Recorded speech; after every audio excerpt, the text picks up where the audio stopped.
Manalangin tayo ngayong gabing ito. Ama, balot man ang kaguluhan ng mundo, umaasa pa rin kami na magkakaroon din ng kapayapaan sa buong paligid. Hanguin mo kami sa mali naming buhay. Akayin mo kami sa payapa at maayos na pamumuhay. Kalingain mo kami upang muli kaming makahugot ng lakas para magpatuloy sa buhay. Ilayo mo kami sa anumang kapahamakan ang mga kapatid naming nabubuhay sa kaguluhan at hindi alam kung paano makawawala. Ikaw nawa ang umakay sa kanila sa daang matuwid tungo sa daan ng pagbabago. Palambutin mo ang puso ng bawat isa upang pagmamahal ang gamit ng sukatan at hindi dahas at kamay na bakal. Mamayanin nawa ang kapayapaang hatid mo upang magpatuloy sila sa kanilang buhay sa tulong na rin ni Maria, ina ng kapayapaan. Ito ang aming Panginoon, ang aming panalangin sa pamamagitan ni Kristo ang aming Panginoon. Kasabay ng dasal na ito, ang aming panalangin na sana ang mga may sakit inyong pagalingin. Ang mga taong naguguluhan, masumpungan sana nila ang kanilang kasagutan. Ang mga bansang nag-aaway-away, matapos na po ang giyera nila. O Panginoong Jesus na buhay, pagalingin niyo po ang mga may sakit, ang mga nagdadalamhati, ang mga nagugutom. Buksan niyo po sana ang puso din ng mga anak upang maramdaman nila ang sakit ng ginagawa nila sa kanilang magulang.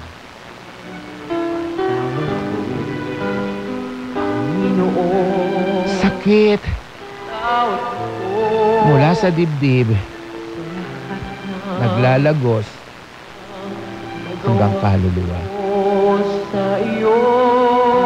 Ang magulang hindi binabastos, hindi dinadaan-daanan, hindi pinagdadamutan, hindi iniiwan.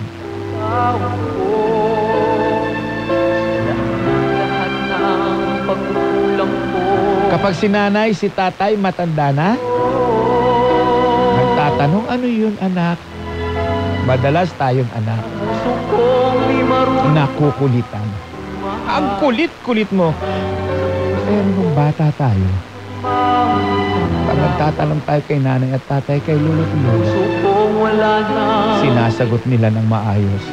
Pero bakit na yung matanda na sila, atin silang binabastos? Noong tayo'y maliit pa, isang hingi lang natin ng pagkain, natataranta sila. Pakakainin tayo. Kahit nagugutom na sila, nakangiti lang habang tayo sumusubo. Pero bakit ngayon, matanda na ang ating ina, ama, lolo't lola, pinagdadamutan natin sila? Sasabihin natin, kumain ka na, kakain ka na naman. Noong bata tayo, hindi tayo pinandidirihan ng ating ina, ama, lolo't lola. Kapag tayo ay dumudumi, naiihi. Bakit ngayon? Sasabihin natin, ang baho-baho mo. Minsan hindi tayo ipinagkailay, pinagkait, ipinahiya ng ating magulang. Proud na proud sila kapag kinakarga tayo. Bakit ngayon? Halos talikuran natin sila. Ang magulang hindi binabastos, hindi dinudurog, hindi ikinahihiya, hindi ipinahihiya. At lalong hindi sila dapat sinasaktan physically. Ano namang puso meron ka para sampalin mo ang sarili mong ina at ama? Anong damdamin meron ka para hindi mo sila kibuin? Anong puso meron ka para talikuran mo ang magulang na nagmahal sa'yo at ipagpalit ka sa kung sino? Minsan lang dumating ang ating magulang sa ating buhay. Kaya please, huwag natin sayangin ang pagkakataon na yun. Ang girlfriend, asawa, napapalitan yan. Pero ang magulang, at iisa lang yan. At sa mga magulang, tandaan natin, magpakamagulang tayo. Huwag tayong magpa-abort. Huwag natin ipalaglag ang ating mga anak. Huwag ipabigay. Huwag iwan kung saan. O Panginoon, itinataas namin ang aming sarili. Sana po ay yakapin mo kami. Mabago namin ang aming mga sarili. Maging mabuti kaming nilalang. Nais naming makasama ka sa paraiso sa langit. Maraming salamat po sa inyong lahat. Magandang gabi po. Ako po si Morley Alinio para sa DZRH. Una sa Pilipinas, una sa Pilipino. Maraming salamat po sa inyong pagtutok, sa inyong panonood dito sa aming programang Gabi ng Bading. Sumaati ng presensya ng Panginoong Hesus sa buhay, gumawa po tayo ng kabutihan sa kapwa. Magandang gabi, babu! Kissing on the park, hugging on the phone, holding hand in hand. Kauna-unahan sa Pilipinas. Manila Broadcasting Company. DZRH, a proud member of MBC Media Group.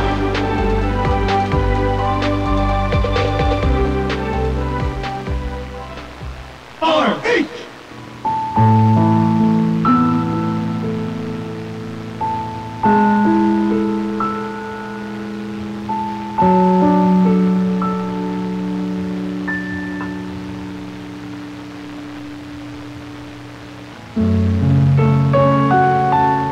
Panginoon naming nasa langit, salamat sa panibagong araw na ito.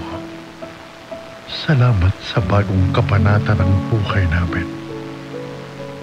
Diyos Ama, sa pagsisimula ng aming panibagong araw, Ikaw nawa ang maging gabay namin sa aming mga pagpapasya para sa aming pamilya at aming bayan. Lingapin mo ang mga lingkod bayan na maging matapat. Gabayan mo sila na manaig sa bawat desisyon ang kapakanan ng lahat at mga nasa laylayan ng lipunan. Ingatan mo kami at ilayo sa kapahamakan. Itinataas namin sa iyo, Ama, ang aming bayan na kanlungin ninyo at huwag ninyong papapayaan.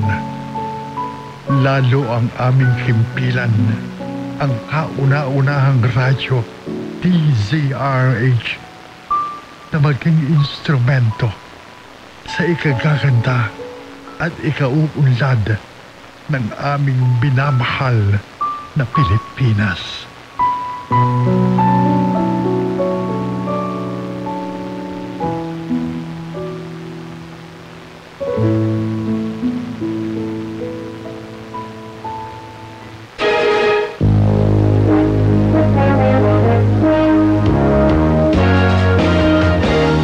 Sumainyo ang pagsasahimpapawid ng DZRH. Ang DZRH ay isang commercial radio station na nasa pamamahala at pag-aari ng MBC Media Group sa bisa ng license number BSD-0546-2022 REN na ipinagkaloob ng National Telecommunications Commission at may bisa hanggang December 31, 2025.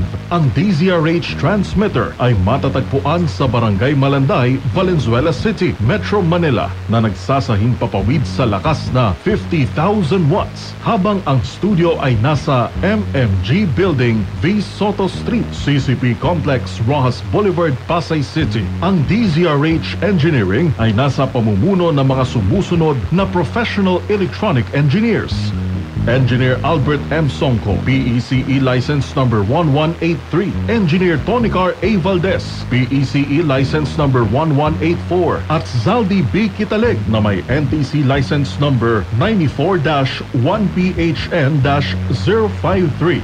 Ang DZRH Studio at Transmitter ay nasa pangangalagang teknikal ng mga sumusunod na lisensyadong electronics engineer, technician at first-class radio telephone operator. Engineer Art Richard Nascianceno, PCE license number 41770. Engineer Ramil de los Santos, PCE license number 50379. Engineer Albert Jason Romasanta, PCE license number 52593. At Engineer Blessy Joy Hibon na may ECE license number 77110. Sa DZRH AM Studio, Rene M. Abinales na may NTC license number 2K-1PHN-24764. Arnold B. Arroyo, NTC license number 93-1PV-7176. At John Jeric M. Barreto, NTC license number 19-1PNCR-26896. At sa DZRH Radio Transmitter, Geminiano P. Latumbo, NTC license number 93-1PNCR-7352. Alan E. De La Serna, NTC license number 92-1PHN-703. Leo R. Seguro, NTC license number 93-PII-6073. At Mariano F. Lingboan, NTC license number 99-1PI-23878. Ang DZRH ay sabayang napakikinggan sa pamamagitan ng 18 relay stations sa buong Pilipinas. Luzon, DZRH 666 kHz Mega Manila, 990 kHz Lawag, 648 kHz Isabela, 576 kHz Tugigaraw, 612 kHz Baguio, 1440 kHz Dagupan, 1224 kHz Lucena, 981 kHz Naga, 693 kHz Palawan at 1287 kHz Sorsogon. Visayas, 990 kHz Tacloban, 1485 kHz Iloilo, 1080 kHz Bacolod at 1395 kHz Cebu. Mindanao, 972 kHz Cagayan de Oro, 531 kHz General Santos, 567 kHz Cotabato, 1260 kHz Davao at 855 kHz Zamboanga. Opisyal nang tinatapos ang pagsasahing papawid ng DZRH sa araw na ito. Mga kababayan, ang pambansang awit ng Pilipinas.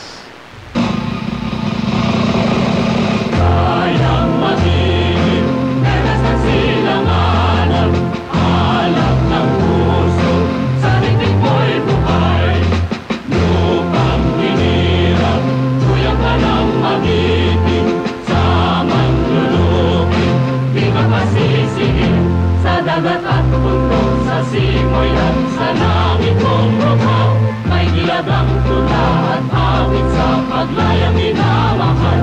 Ang islap ng watawat may tagumpay na